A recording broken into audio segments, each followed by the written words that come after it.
Halo teman-teman semua, kita kembali hadir di acara FB RTISI dan juga siaran radio obrolan RTISI. Oke, kita langsung mulai aja untuk rekaman radio hari ini ya. Ya, sepertinya kita tes dulu ya, kayaknya sudah ada nih ya. Oke, ya bisa, ya lanjut. Halo teman-teman, berjumpa kembali dengan acara obrolan RTISI bersama saya Amina Chandra. Saya Linda di sini dan kita ditemani oleh seorang spesial. tamu. Iya. Oke, apa kabar? Dan Amina rasa teman-teman juga sudah tidak asing lagi ya dengan beliau. Beliau adalah Gobin Fasdev, lahir di Indonesia, orang Indonesia. Oke, dan beliau adalah seorang hard worker, pekerja hati, pembicara, guru, motivator, influencer, apalagi Om? Penulis, betul. Dan yang menarik bagi Amina, dan Amina sudah jauh-jauh hari sangat menanti kehadiran beliau untuk mendapatkan ilmu dan belajar bagaimana cara agar kita lebih dekat dengan alam. Oke. Ya, benar sekali nih ya teman-teman ya. Dan terkait dengan kehadiran Om Gobin Fasdev sendiri ya di Taiwan, sepertinya ini merupakan pertama kali ya kita Betul bertemu sekali. juga ya. Iya. Dan gimana nih kesan-kesannya terkait dengan Taiwan dulu nih Om? Oh, well, ini negara maju juga. Bersih, rapi, tertata begitu ya. Kemudian orangnya juga lebih kalem kelihatannya dibandingkan Cina daratan gitu. Oke. Kemudian nggak chaos gitu, nggak yang wah teriak-teriak panik aja sampai begitu, panik gitu-gitu ya. buru-buru. Lebih kalem, lebih tenang, lebih santai. Jadi suka sekali sih, apalagi cuacanya lagi pas sejuk-sejuk. banget 20 gitu ya. Ngomong-ngomongin cuaca, sekarang tuh memasuki musim dingin nih. Iya. Amina dan Linda aja pakainya udah jaket, sedangkan Om masih lengan pendek. Ini karena kitanya yang nggak sehat atau gimana Om? Ya jangan dibandingkan karena saya kan emang sudah sejak lama belajar untuk bagaimana mengendalikan diri terutama di panas dan dingin begitu. Oke. Jadi apalagi memang sudah nggak pakai alas kaki gitu. Jadi Iya. memang sudah terbiasa gitu untuk berhadapan dengan cuaca yang cukup ekstrim gitu. Wow. Ya. Sepertinya hidupnya sangat sehat sekali ya. Iya. Ada nggak filosofi sehat yang mungkin Om bisa bagikan untuk kita semua atau mungkin juga seluruh warga yang ada di bumi ini? Iya, kemajuan teknologi kan sudah memberikan begitu banyak hal ya tentang kesehatan. Jadi saya pikir kita ini hidup cuma satu kali dan kemudian kalau dibuat hidupnya itu nggak sehat sayang banget gitu loh. Ini bukan masalah berapa umur kita, tapi bagaimana kita memaksimalkan kualitas dari umur yang ada begitu sehingga kita mendapatkan kesehatan karena kita kan nggak tahu ya dalam hidup kita itu ada tantangan apa yang terjadi gitu ya. Mungkin orang di sekitar kita meninggalkan kita atau mungkin ada usaha yang bangkrut atau apapun lah, whatever dalam kehidupan kita itu kan bisa aja duka itu terjadi ya. Namun kalau kita punya kesehatan yang tinggi atau yang baik, paling tidak masalah ini itu bisa tertutupin atau paling nggak kita nggak sampai jatuhnya itu sampai parah gitu karena kondisi tubuhnya itu masih oke. Tapi kalau tubuh kita lemah, kemudian kita ada masalah, biasanya malah keseret gitu. Malah lebih parah. Wow, ini luar biasa sekali ya. Dan terkait kehadiran Om Gobin sendiri di Taiwan itu kan kemarinan itu kan membahas soal kesehatan mental juga. Betul. Ya. Dan kesehatan mental ini sendiri sepertinya juga sangat menarik ya karena kalau diperhatikan ternyata maksudnya itu adalah supaya kita menerima diri kita sendiri nih. Iya, betul. Menerima apapun yang terjadi sih sebenarnya, tapi bukan berarti bahwa itu adalah seperti pasrah. Dalam arti ya itu bedakan antara pasrah dan putus asa gitu ya. Banyak orang yang nggak pasrah tapi putus asa sebenarnya dan kemudian bikin pembenarannya emang udah nasib gimana lagi begitu. Enggak, ikhlas itu harus dibangun lewat kekuatan, pasrah itu dibangun kekuatan. Ini mirip seperti yoga itu kan lentur ya, tapi lenturnya yoga itu tidak boleh dibangun lewat loyo gitu, enggak, harus kuat. gitu. Betul. Sama seperti balet juga lentur, tapi lenturnya harus kuat gitu. Yin dan yang itu bukan dipotong garis tegas. Mereka saling berpelukan, dan di mana di dalam putih ada hitam, dalam hitam ada putih. Jadi keikhlasannya harus dibangun lewat kekuatan kemampuan diri kita sendiri, sehingga kita mampu untuk melakukan keikhlasan itu sendiri. Jadi kalau kita punya uangnya dikit, contohnya kehilangan 500.000, 1 juta, ya kita sedih karena kemampuan kita kecil. Tapi kalau kemampuan kita besar, kehilangan segitu ya it's nothing. Iya, karena ya jadi legowonya itu dibangun oleh kekuatan, bukan pembenaran. Ya udah, emang nasib saya seperti inilah, emang itu Tuhan udah menakdirkan saya seperti ini, ya udah diterima aja lah. Ya kalau gitu ya. Justru itu sepertinya jadi budaya orang Indonesia ya. Betul, betul. Dikit-dikit ya udahlah, pasrah, itu kehendak dari yang kuasa. Iya. Dalam hal apa, ada beberapa hal itu memang iya. Contoh ditinggal meninggal orang-orang kita kasihi begitu. Itu kan kita udah nggak bisa apa-apa, nggak bisa mengembalikan lagi kan. Tapi banyak orang itu belum sudah bilang, ya emang nasib saya begini ya, rezekinya cuma segini gitu ya. Dia berhenti stuck di situ. Ya. Apakah ini juga ada pengaruh dari sisi keagamaan, Om? Ya bisa jadi seperti itu, tapi lebih ke budaya sih sebenarnya. Kalau budaya-budaya tertentu itu memang membuat seseorang itu. Tapi saya yakin dulunya nggak begitu. Tapi kemudian ya disimplified aja dengan cara ya.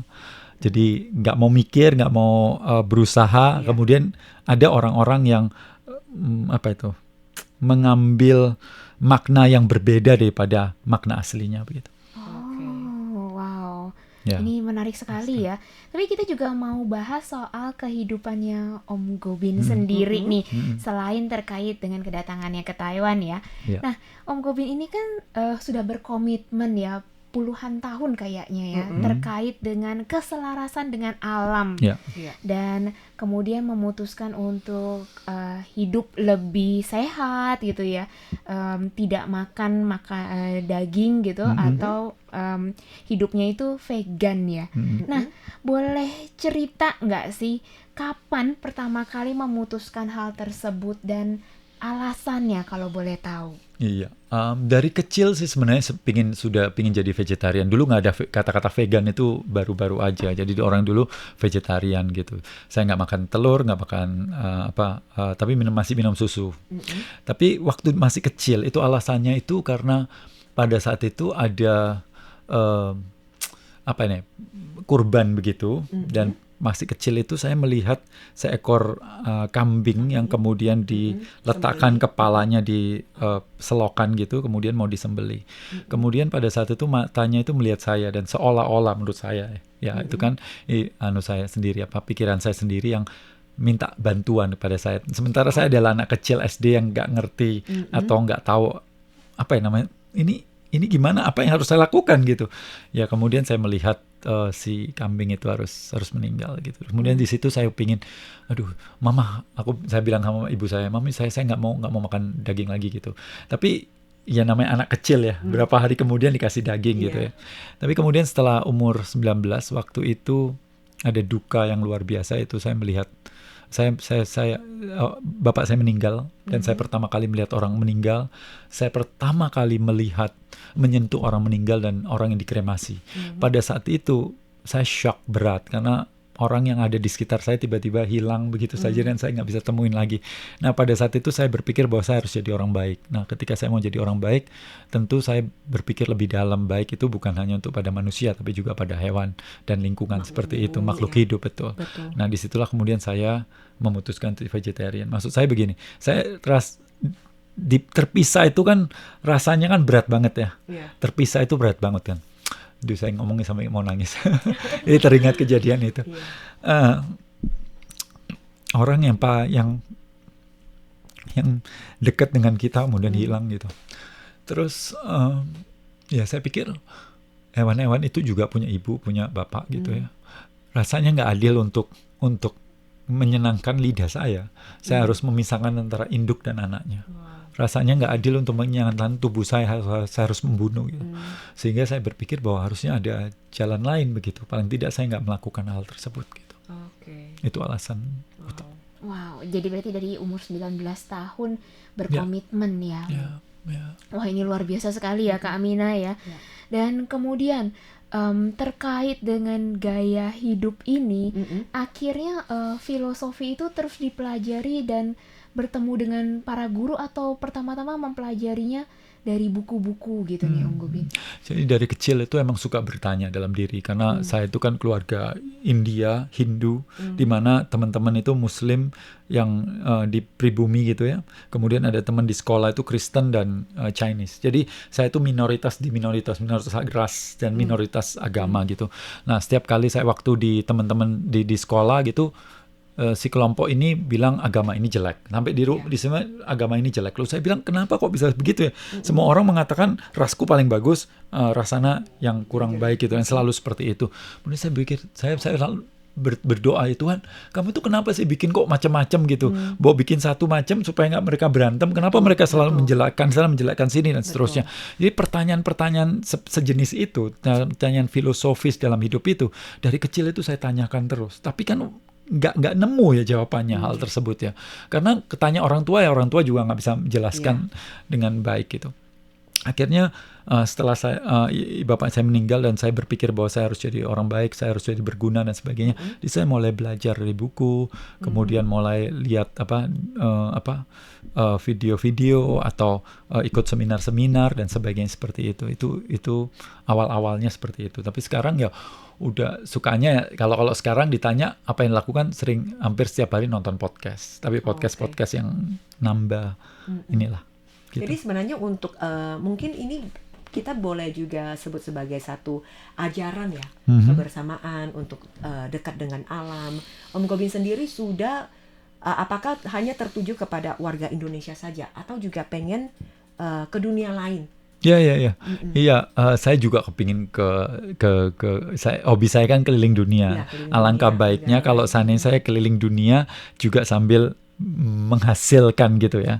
Sehingga saya bisa sana-sana dan ketemu banyak orang, terus pengalamannya jadi kaya begitu. Saya akan rencananya seperti itu sih emang. Wow, luar biasa. Luar biasa ya. Dan terkait dengan kebiasaan Om Gobin yang nyeker, terus katanya nggak pakai sabun, nggak pakai sempong, nggak pakai pasta. Itu gimana nih ceritanya? Dan sementara masyarakat modern saat ini sepertinya nggak pakai sabun aja masih kurang, maunya nggak langsung gitu ya. Pewangian di rumah juga butuh pewangi gitu. Betul. Bahwa sampo sebenarnya saya gini ya, kalau saya nggak pakai bukan berarti saya anti, gitu ya. Sama seperti saya nggak minum antibiotik, bukan berarti saya anti dari antibiotik. Antibiotik itu menyembuhkan begitu banyak orang, menyelamatkan begitu banyak orang. Jadi begitu pula sabun dan sebagainya. Tapi saya itu dalam hidup saya itu saya selalu bertanya, dan kebanyakan orang nggak bertanya sesuatu yang normal. Jadi kalau bapak saya pakai sabun, ibu saya pakai sabun, kakek nenek saya pakai sabun, berarti saya harus pakai sabun. Kita nggak mempertanya karena seluruh dunia melakukan seperti itu. Betul. Tapi kemudian saya bertanya untuk apa gitu. Nah, untuk apanya itu yang kemudian mendapatkan jawaban bahwa oh iya, saya ini nggak pakai juga nggak apa-apa loh. Kenapa mesti pakai? Sama seperti tadi waktu kita ketemu itu dibilang orang Taiwan itu mandinya 1 kali. Iya. Betul. Kalau kita di Indonesia ya mandi 2-3 kali. Seperti itu. Karena bapak ibu saya mandi 2-3 kali, kakek saya juga begitu, saya harus mandi 2-3 kali. Di otak saya nggak menanya, loh kenapa harus 2 kali? Kenapa harus 3 kali? Kenapa nggak 1 kali aja? Apakah dengan 1 kali kualitas aroma kita berbeda atau tidak? Hal-hal seperti itu kan perlu untuk ditanyakan sebelum kita lakukan. Masalah Anda melakukan atau tidak itu nanti dulu. Tapi pertanyaannya, kita punya fondasi dari apa yang kita lakukan. Tidak hanya sekedar ikut-ikutan saja, gitu. Lah fondasi itu yang kritis, itu yang harus kita pertahankan dalam hidup kita menurut saya. Iya, berarti kalau kayak begitu ya, ketika kita ingin berubah, kita harus berpikir dulu apa yang mau kita lakukan gitu ya, atau hal apa yang akhirnya nyangkut gitu di pikiran kita dan dipertanyakan secara mendalam nih. Tapi kan untuk berubah itu sepertinya tidak semudah kita membalik telapak tangan ya Kak Amina ya. Betul. Nah, gimana sih kira-kira gitu ya, kalau Om Gobin sendiri ketika merubah dari mindset ajaran sejak kecil, kemudian bertanya terkait dengan kehidupan, dan akhirnya membentuk sebuah kebiasaan baru, itu gimana cara untuk berubahnya? Untuk berubahnya itu ada 3 step. Yang pertama adalah kita harus tahu why-nya. Kenapa saya harus melakukan itu? Kenapa? Why? Jadi kalau why-nya udah ketemu, why itu urusannya dengan emosi. Karena manusia itu baru bergerak karena sebagian besar keputusan manusia itu karena emosi. Ya. Jadi kita perlu untuk ngumpulin emosinya kuat dengan cara why-nya kuat. Ketika daging si kambing itu dipotong, itu kan emosi yang meledak-ledak dalam diri saya. Ketika si bapak saya meninggal, itu kan emosi yang cukup dalam kan. Nah, ketika emosi itu tepat, maka keputusan kita akan menjadi tindakan. Jadi gini, sebelum tindakan kita ada keputusan, betul? Ya kan? Jadi contoh, saya mau bangun jam 5 pagi, nah itu kan keputusan. Tapi belum tentu semua keputusan jadi tindakan. Kemudian keputusan apa yang bisa jadi tindakan dan tidak, yang keputusan yang dilandasin oleh emosi yang tepat. Nah, kita perlu untuk bangun why-nya untuk mendapatkan emosi. Kenapa saya harus sehat? Karena saya pingin hidup 150 tahun, saya pingin lihat cucunya dia, kayak gitu seperti. Kenapa saya pingin kenapa saya menjadi vegetarian? Nah, itu why-nya mesti dapat dulu. Saya nggak. Jadi pertama emosi, yang kemudian setelah itu baru how-nya. Bagaimana caranya, itu bisa YouTube, bisa pakai buku, bisa apa. Jadi pengetahuan secara logikanya dapat. Oh, kamu kalau vegetarian itu bisa mengurangi kolesterol, contohnya bisa gini, bisa ini, bisa ini, bisa ini. Banyak sekali. Nah, setelah itu, ada satu lagi, yaitu kita perlu untuk membentuk komunitas. Nah, komunitas ini untuk menguatkan. Karena kalau enggak, kita akan kegerus. Kenapa kok di Kristen ada persekutuan doa, di Islam ada yang namanya Jumatan, di Hindu ada namanya satsang, ada sangga di Buddha. Jadi semuanya itu supaya kumpul, supaya kuat. Kemudian kita bercerai lagi, kumpul lagi, kuat lagi. Jadi kita ngumpul itu bikin kita kuat. Kalau enggak akan kegerus entropi tersebut. Iya. Jadi yang pengen Amina tanyakan adalah, Om Gobin pernah nggak merasakan, Om Gobin juga terus-menerus ya dalam memberikan ajarannya atau menjadi motivator bertahun-tahun nih, seperti juga tidak menggunakan sabun, tidak menggunakan sepatu, pernah nggak merasa lelah? Itu passion saya sih, berbagi gitu. Pernah sih beberapa kali itu saya tuh memang memutuskan untuk tidak berbagi gitu. 1 bulan bulan puasa contohnya saya nggak melakukan itu. Tapi di minggu kedua, ketiga itu kangen banget udah kepingin itu. Sementara kalau lelah enggak, karena memang setiap hari itu prioritas hidup saya itu memang untuk pertama di pagi-pagi hari itu kalau nggak olahraga, olah nafas, kemudian saya melakukan ice bath atau sauna dan sebagainya gitu. Jadi itu memang diletakkan setiap hari harus ada seperti itu supaya menjaga kesehatan ini sendiri. Kalau kita itu nggak digunakan ya kita akan terombang-ambing begitu. Ya. Jadi dibilang lelah sampai sekarang sih baik-baik aja. Maksud saya kalau dihitung itu saya itu pembicara mungkin di antara pembicara yang lain paling banyak untuk berbicara di kelas gitu. Maksud saya di seluruh Indonesia setiap minggu ada kelas Sabtu Minggu, kemudian di hari lain itu ada, plus belum yang one on one. Jadi hampir sepanjang hari itu selalu ada berbagi. Luar biasa. Komitmennya juga luar biasa. Komitmennya luar biasa ya. Tapi aku jadi bertanya-tanya, dan mungkin para penonton itu juga banyak yang bertanya-tanya ya. Tulisan di kaosnya Pak Gobin nih, Om Gobin ya, less is more, tapi O-nya ada O2 ini oksigen gitu ya, O2 gitu ya. Ini boleh nggak dijelaskan? Kita tahu bahwa begitu banyak masalah kesehatan, salah satunya karena kurang oksigen di dalam tubuh kita. Dalam arti oksigen di sini bukan di darah, bukan di paru-paru, tapi di sel kita. Nah, sebagian besar orang berpikir bahwa, oh itu betul, bagus emang. Tapi pertanyaannya gimana masukkan oksigen ke dalam sel atau ke tubuh kita, bagian jaringan, organ, dan sebagainya. Kebanyakan orang berpikir, ya gampang aja sih. Tinggal tarik nafas dan kemudian kamu akan dapatkan oksigen yang banyak. Tapi faktanya ketika kita narik nafas yang banyak dan melepaskan apalagi cepat, maka karbon dioksida akan turun di dalam tubuh kita. Nah, dengan cara seperti itu, maka oksigen nggak bisa masuk. Loh Pak, itu kan karbon dioksida yang dilepas. Kemudian kenapa kok oksigennya jadi turun? Betul, emang oksigen kita naik, tapi karbon dioksidanya turun. Nah, itu yang membuat oksigen nggak bisa masuk. Karena apa? Karena karbon dioksida adalah zat yang penting sekali untuk membuat si oksigen masuk ke dalam sel. Jadi boleh dibilang bahwa kalau karbon dioksidanya turun, maka oksigen nggak bisa masuk ke dalam sel. Nah, kalau karbon dioksida naik, oksigennya turun. Jadi secara gambarannya gini, kita tarik nafas, kemudian masuk ke paru-paru. Di paru-paru, di ujung lanting paru-paru, ini namanya alveoli, tempat pertemuan antara darah dan udara. Darah ini ngambil oksigen. Nah, hubungan darah dengan oksigen itu, oksigen ditangkap oleh Hb, hemoglobinnya, dia HbO2. Nah, tugas darah yang biasa kita lihat pakai oximeter, 100% bagus. Ya, itu di darah. Nah, tugas darah itu nganter oksigen ini ke dalam sel. Oke, tugasnya ya. Sama seperti gosen dia. Nah, gosen itu kan nggak mau nganter kalau nggak ada GoPay-nya. Jadi, karbon dioksida itu adalah GoPay-nya. Jadi, begitu oksigen itu diantar oleh darah, karbon dioksida nekan oksigen itu masuk ke dalam sel. Nah, kalau oksigennya banyak, karbon dioksidanya rendah, maka oksigen itu muter-muter aja. Jadi kita nggak dapat. Nah, untuk meningkatkan karbon dioksida adalah bernafas lebih sedikit. Begitu bernafas lebih sedikit, itu akan membuat oksigen lebih banyak di dalam tubuh kita. Kurang lebih seperti itu. Harus hirup-hirup yang banyak. Enggak, malah sedikit. Nah, itu ada cara juga untuk memprogram otak agar otak kita bernafasnya lambat. Kalau bernafasnya lambat, kita nggak mungkin marah-marah. Dan nggak ada orang yang marah-marah dengan nafas lambat kan, ya kan? Itu nggak mungkin. Yang dimarahin bakal nggak kecewa, nggak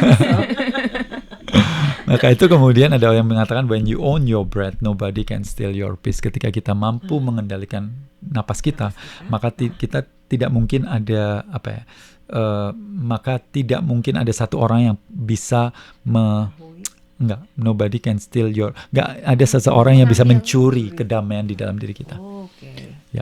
Ya, kan lucu kan. Kamu sudah dibilang ya, jangan mengulangi lagi ya. Orang nggak merasa dimarahin, merasa ditegur aja sih. Ya. Menarik sekali ya.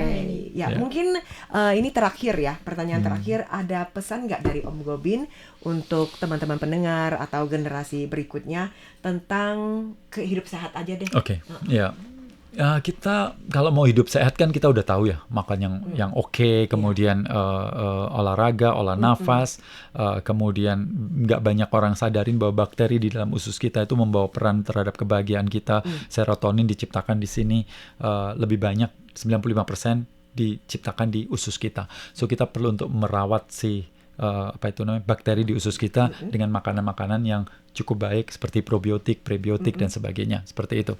Nah, kemudian kita juga kalau bisa grounding setiap hari, 30 menit, batu, pasir, tanah, rumput, keempat media ini mengeluarkan elektronegatif. Matahari yang selama ini kalau di Indonesia dimusuhin karena katanya harus pakai skincare lalu di dalam rumah, iya gitu. Matahari itu ya sumber dari kebahagiaan.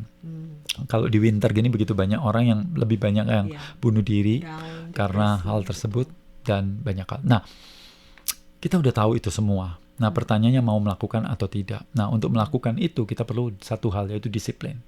Nah, untuk disiplin itu bagaimana caranya? Begini.